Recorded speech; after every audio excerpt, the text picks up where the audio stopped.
Le miracle de Sing Sing. Imaginez un homme condamné à mort, attendant son exécution dans le couloir de la prison. Nous sommes au cœur du XXe siècle, dans l'une des prisons les plus redoutées d'Amérique, Sing Sing, à New York. Son nom est John Msemon, et nul ne conteste sa culpabilité. Lui-même sait qu'il a commis un crime atroce et que la justice humaine, dans sa rigueur, l'a condamné justement. Aucun avocat ne plaide pour lui, aucune famille n'élève la voix pour demander grâce. Le silence qui l'entoure est celui d'un homme déjà retranché du monde des vivants. Il ne lui reste que 4 jours avant la potence. Et pourtant, dans ce temps suspendu, quelque chose d'inimaginable se produisit. Ce qui advint bouleversa non seulement son âme, mais marqua aussi la foi de tous ceux qui en furent témoins. Car au cœur de cette nuit de désespoir, la Vierge Marie manifesta sa miséricorde d'une manière qui défia l'entendement et montra que jamais, jamais un pécheur ne peut être considéré comme irrémédiablement perdu. Une vie brisée. John Msemon avait 32 ans. Né en Irlande, il avait grandi dans une famille catholique profondément croyante. Mais la misère, la famine, la mort prématurée de ses parents l'avaient jeté dans les rues dès l'adolescence. À 15 ans, désespéré, il s'était embarqué sur un navire marchand en direction de l'Amérique. Dans ses maigres affaires, il portait une simple médaille de la Vierge que sa mère, avant de rendre son dernier souffle, avait passée à son cou. « Mon fils, lui avait-elle murmuré, où que tu ailles, quoi qu'il arrive, n'oublie jamais que Notre-Dame est à tes côtés. Cette médaille sera ton bouclier. » Mais John, en colère contre Dieu, avait arraché ce signe de foi et l'avait jeté dans les flots au cours de la traversée. « Si Dieu existe, pourquoi a-t-il laissé ma famille mourir de faim ?» avait-il grondé. Arrivé à New York, il découvrit une vie encore plus dure que tout ce qu'il avait imaginé. Les immigrés irlandais étaient méprisés, exploités, rejetés.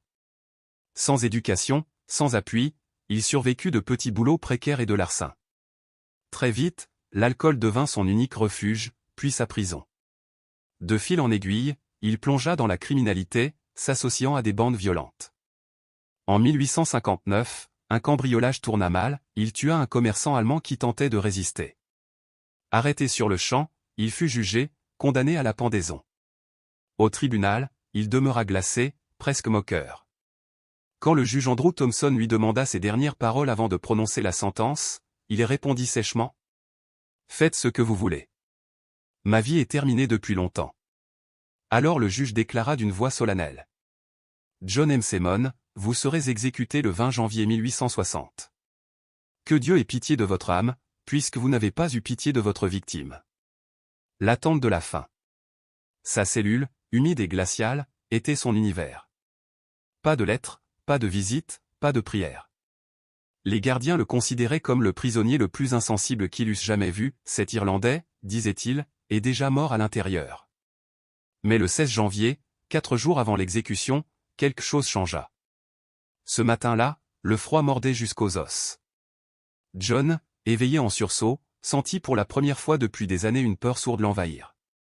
Il fixa le calendrier griffonné sur le mur, 4 jours, et le néant. Le père Michael O'Brien, chapelain irlandais de la prison, passait chaque semaine voir les condamnés. Inlassablement, il avait tenté d'approcher John, mais celui-ci lui opposait soit un silence de pierre, soit des réponses amères. « Si Dieu existe, il m'a abandonné, et moi je l'ai abandonné aussi. Nous n'avons rien à nous dire. » Pourtant ce matin-là, lorsqu'il passa devant sa cellule, le prêtre le vit agenouillé, scrutant le sol avec intensité. Entre 2 pierres de la dalle humide brillait un éclat d'argent. John leva la main, c'était une petite médaille, ternie par le temps mais reconnaissable. « Padré, dit-il d'une voix tremblante, cette médaille, je jure qu'elle n'était pas là hier. Elle est apparue comme par miracle. » Le prêtre prit l'objet, stupéfait, une médaille miraculeuse de la Vierge des Grâces, récemment frappée après les apparitions de 1830 à Sainte-Catherine-la-Bourrée, à Paris. « John, murmura-t-il, ce n'est pas un hasard. La Vierge veut peut-être vous parler. Voulez-vous que je vous raconte son histoire ? » Pour la première fois depuis des années, John acquiesça. Il écouta le récit de la Vierge apparaissant dans la chapelle de la rue du Bac, promettant des grâces abondantes à quiconque porterait cette médaille avec foi. Ses doigts se crispèrent sur l'effigie sacrée. « Mon Dieu, ma mère avait une médaille semblable, avant que je la jette à la mer, était-ce pour moi qu'elle attendait tout ce temps ?» Le père O'Brien posa doucement sa main sur son épaule. « Dieu ne vous a jamais abandonné, John. Peut-être voulait-il seulement attendre le moment où votre cœur serait prêt. La confession d'un mourant. Ce soir-là, à 10 heures, John appela le prêtre. Ses yeux rougis trahissaient une lutte intérieure profonde. « Padre, dit-il d'une voix haletante, je veux me confesser. » Le chapelain, bouleversé, s'assit près de lui.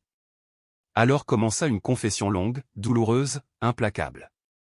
John raconta son enfance déchirée, son rejet de Dieu, ses violences, son crime. Ses mots jaillissaient comme un torrent retenu trop longtemps. À mesure qu'il parlait, les sanglots le secouaient. Lui qui n'avait pas pleuré depuis l'enfance pleurait comme un enfant. « J'ai mérité 1000 fois la mort, sanglotait-il. Mais cette médaille me dit qu'il y a encore une lueur d'espérance. » 2 heures durant, le père O'Brien l'écouta sans l'interrompre, avec patience et compassion. Puis il lui donna l'absolution. Les mots tombèrent comme une pluie de miséricorde. « John, au nom du Christ, vos péchés sont pardonnés. » Le condamné, secoué de larmes, embrassa la médaille. « Merci, Padre. Je veux prier. Mais je ne sais plus comment. Voulez-vous réciter le chapelet ?» proposa le prêtre. C'est une prière puissante, enseignée par la Vierge elle-même à saint Dominique. Oui, répondit-il. Mais je n'ai pas de chapelet. Utilisez la médaille, dit le prêtre avec un sourire. Notre-Dame comprendra. La nuit de lumière. Cette nuit-là, John pria sans cesse, utilisant la médaille pour compter ses « Je vous salue Marie ». Il méditait les mystères douloureux, s'unissant au Christ souffrant, demandant pardon pour sa vie de péché. Vers 3 heures du matin, un phénomène bouleversant survint. Alors qu'il priait la 4e dizaine, la médaille se mit à émettre une lueur douce. Au début, il crut rêver, mais la lumière s'intensifia, emplissant la cellule glacée d'une clarté chaleureuse. « Seigneur, que m'arrive-t-il » balbutia-t-il. La lumière se concentra, et dans cette clarté se dessina une silhouette féminine, radieuse, d'une beauté inexprimable. La Vierge Marie, vêtue de blanc et de bleu, lui apparaissait. Ses mains ouvertes laissaient jaillir des rayons lumineux qui semblaient transpercer son cœur endurci. « Mon enfant, dit-elle avec une douceur infinie, je suis ta mère. Je n'ai jamais cessé de t'aimer, même quand tu m'as rejeté. Le Seigneur accueille ton repentir. Aucune âme, fût-elle la plus perdue, n'est au-delà de sa miséricorde. » John, bouleversé, tomba face contre terre, incapable de soutenir une telle lumière. Les larmes jaillissaient de ses yeux comme une source libérée. Toute sa vie défilait devant lui, mais transfigurée par une tendresse qu'il n'avait jamais connue. Quand il osa relever la tête, la vision s'était évanouie. Il tenait toujours la médaille, mais celle-ci brillait d'un éclat surnaturel. Une mort transformée. Au matin, les gardiens furent stupéfaits de voir John rayonnant, apaisé, comme un autre homme. Lui qui n'avait jamais parlé, souriait maintenant, remerciait, priait à voix haute. La nouvelle se répandit dans toute la prison, l'Irlandais du couloir de la mort s'est converti. Les jours suivants, il continua à prier avec ferveur.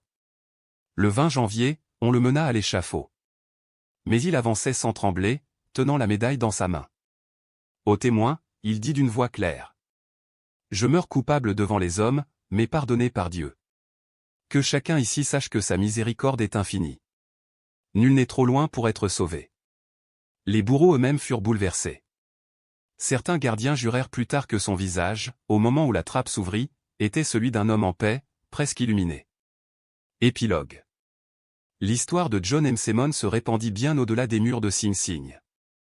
Le témoignage du père O'Brien, la rumeur des prisonniers et des gardiens, le mystère de cette médaille apparut comme par enchantement nourrir une ferveur nouvelle autour du chapelet et de la médaille miraculeuse. Elle nous rappelle encore aujourd'hui que le ciel ne ferme jamais ses portes. Même dans la nuit la plus sombre, la grâce peut surgir, comme une étincelle dans l'ombre. Aucune vie n'est trop abîmée pour que Dieu ne puisse la relever, aucun cœur trop dur pour que la Vierge ne puisse y déposer un germe de lumière. Ainsi, au cœur d'une prison glaciale de 1860, le miracle de Sing Sing s'est inscrit dans la mémoire des croyants, l'histoire bouleversante d'un homme voué à la potence, qui, par une médaille lumineuse et une prière murmurée, retrouva la paix et le pardon. Il vit clairement la silhouette d'une femme d'une beauté saisissante, vêtue de blanc et de bleu, exactement comme sur la médaille qu'il avait trouvée. « Je suis Notre-Dame des Grâces, John, dit-elle d'une voix douce comme le miel. Je suis venu te chercher. » À ces paroles, John s'effondra au sol de sa cellule, tremblant d'émotion et de stupeur. ses lèvres balbutièrent. « Madame, je ne suis pas digne de votre présence. Je suis un meurtrier, un pécheur abominable. » Elle s'approcha avec un regard de mère et répondit. « Mon fils, c'est précisément pour cela que je viens. Ce ne sont pas les justes qui ont besoin d'un médecin, mais les malades. Ce ne sont pas les saints qui réclament la miséricorde, mais les pécheurs. Tes larmes sont sincères, ton repentir est véritable. Je suis ici pour t'emmener avec moi. » John resta bouleversé, la gorge serrée. « Mais, madame, je vais être exécuté dans 3 jours. » Un sourire de tendresse infinie illumina le visage de la Vierge. « Mon fils, il existe bien des formes de libération. Aie confiance en moi. » L'apparition ne dura que quelques minutes, mais elle transforma à jamais le cœur et l'âme de John M. Quand le garde de nuit passa devant sa cellule à 4 heures du matin, il le trouva agenouillé, priant avec un tel feu intérieur que cela impressionna immédiatement. La nouvelle se répandit vite, l'homme froid, amer et indifférent qu'on avait connu semblait avoir disparu. À sa place, on découvrait un pénitent brûlant d'amour et de foi, absorbant chaque instant restant dans une prière ininterrompue. Le 17 janvier, 3 jours avant l'exécution, le directeur de la prison, Robert Johnson, se rendit personnellement à la cellule du condamné. Intrigué par ces rumeurs, il voulut constater de ses propres yeux. Il trouva John à genoux, tenant le chapelet entre ses doigts, la petite médaille miraculeuse suspendue à sa poitrine. Une paix profonde rayonnait de lui, contrastant radicalement avec l'homme tourmenté qu'il avait observé des mois durant. « MCSM, dit le directeur, incrédule. Les gardes m'ont dit que vous avez changé. Que s'est-il passé ? » John se leva respectueusement et montra la médaille. « Monsieur le directeur, la Sainte Vierge est venue me visiter. Je voudrais demander une faveur. Je souhaiterais consacrer mes derniers jours à aider mes compagnons de détention à se préparer spirituellement. Jamais dans l'histoire de la prison un condamné à mort n'avait fait une telle demande. » Pourtant, la sincérité de John transparaissait si clairement que le directeur, ému, accepta. Ainsi, durant les 2 jours suivants, John parcourut le couloir de la mort, entrant dans chaque cellule, parlant à chacun de ses semblables. Il enseignait à prier, racontait son expérience bouleversante, exhortait ses compagnons à chercher la réconciliation avec Dieu. Beaucoup, touchés par la métamorphose éclatante de cet homme, demandèrent à recevoir les sacrements auprès du père O'Brien, l'aumônier. Thomas Sullivan, condamné pour vol à main armée, déclara. John Sem est méconnaissable. Il est passé en 3 jours de bête féroce à Saint-Homme. Ce ne peut être qu'un miracle. La veille de son exécution, le 19 janvier, John demanda la permission d'écrire une lettre. Avec l'aide du père O'Brien, il rédigea un message qui fut publié dans plusieurs journaux de l'époque. « Mes chers frères en humanité, demain je comparaîtrai devant mon Créateur. Pendant des années, j'ai vécu comme une bête, sans foi, sans espérance, sans amour. Mais Notre-Dame des Grâces ne m'a pas abandonné. Par une petite médaille, elle m'a montré que nul pécheur n'est hors de portée de la miséricorde divine. Je demande pardon à la famille de l'homme que j'ai tué. Je demande pardon à la société pour mes crimes. Et je rends grâce à Dieu de m'avoir offert la possibilité de mourir en paix avec ma conscience. » Cette lettre bouleversa des milliers de lecteurs. Beaucoup commencèrent à se demander si John méritait vraiment la mort, tant sa transformation paraissait authentique et extraordinaire. Le matin du 20 janvier 1860, une foule se rassembla devant la prison de Sing Sing. Des centaines de personnes tenaient entre leurs mains des chapelets et des médailles miraculeuses, priant pour l'âme de John. À 10 heures, selon le protocole, le shérif entra dans la cellule pour le conduire à l'échafaud. Il le trouva paisible, récitant encore le chapelet. « MCSM, dit le shérif d'une voix grave, l'heure est venue. » John embrassa une dernière fois la médaille, puis la remit au père O'Brien. « Père, conservez-la. Quelle aide d'autres pécheurs comme elle m'a aidé. » Il marcha vers le gibet avec une dignité solennelle qui impressionna toutes les personnes présentes. L'homme révolté et amer avait disparu, à sa place, avançait un pénitent réconcilié avec lui-même et avec Dieu. Comme le voulait la tradition, on lui demanda ses dernières paroles. Sa réponse fut consignée dans les annales de la justice américaine. « Frère, je meurs en paix, car je sais que Notre-Dame des Grâces m'a pardonné et qu'elle m'attend. Je prie pour que ma mort serve d'exemple, qu'aucun pécheur ne désespère jamais de la miséricorde divine. Priez le chapelet, portez la médaille miraculeuse. La Sainte Vierge n'abandonne jamais ses enfants. » Le père O'Brien lui donna l'ultime bénédiction. John traça le signe de la croix sur son front. Quelques instants plus tard, à 10h47, la sentence fut exécutée. Mais ce qui se produisit aussitôt après stupéfia toute l'assemblée. Plusieurs témoins affirmèrent avoir vu une lumière douce émaner du corps de John au moment précis de sa mort. Le docteur William Ress, médecin officiel chargé de constater le décès, témoigna. « J'ai vu une clarté inexplicable envelopper le corps du condamné dans ces derniers instants. Plus bouleversant encore, lorsqu'on descendit le corps, on trouva dans la poche de sa chemise une rose blanche, absente quelques minutes plus tôt. Personne ne put expliquer ce prodige. » La nouvelle de la conversion et de la mort édifiante de John se répandit rapidement à travers les États-Unis. Les journaux de nombreuses villes relayèrent son histoire, et des milliers de personnes affluèrent vers les églises pour demander la médaille miraculeuse. Le père O'Brien conserva précieusement celle que John avait portée. De nombreux prisonniers, en la touchant, vécurent à leur tour des conversions profondes. L'archevêque John Hugues de New York ordonna une enquête. Témoignages et documents furent examinés, et la conclusion s'imposa, John avait vécu une conversion miraculeuse par l'intercession de la médaille. En 1862, soit 2 ans seulement après son exécution, son histoire fut consignée dans les annales officielles de la médaille miraculeuse, qui rassemblait les récits de prodiges attribués à cette dévotion mariale.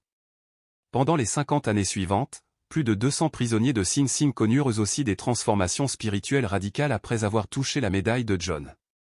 La prison acquit la réputation d'un lieu où les grâces abondantes de Marie se manifestaient. En 1910, pour le 50e anniversaire de son exécution, une chapelle fut érigée au sein même de la prison, dédiée à Notre-Dame des Grâces. La médaille de John y fut placée sur l'autel comme une relique sacrée. Aujourd'hui, plus de 160 ans plus tard, l'histoire de John continue d'inspirer. Elle rappelle avec force qu'il n'est jamais trop tard pour revenir vers Dieu, même dans les ultimes instants de la vie. La prière que John composa dans sa cellule, et que le père O'Brien garda dans sa mémoire, reste l'une des plus émouvantes pour ceux qui traversent des situations désespérées. Notre-Dame des Grâces, vous qui n'avez pas abandonné ce pécheur à ces derniers jours, n'abandonnez pas non plus ceux qui vous invoquent avec foi. Montrez-leur le chemin de la conversion et de la paix. Amen. Cette histoire extraordinaire nous enseigne que la miséricorde de Dieu n'a pas de limite et que la Vierge Marie n'abandonne jamais ses enfants, aussi perdus soient-ils. John découvrit qu'un meurtrier condamné à mort pouvait trouver le pardon et la paix par la prière sincère et le repentir véritable. Le pouvoir du chapelet et de la médaille miraculeuse continue de transformer des vies jusqu'à aujourd'hui. Des millions de personnes à travers le monde peuvent témoigner que, dans les heures les plus sombres, Notre-Dame des Grâces apporte lumière, espérance et conversion.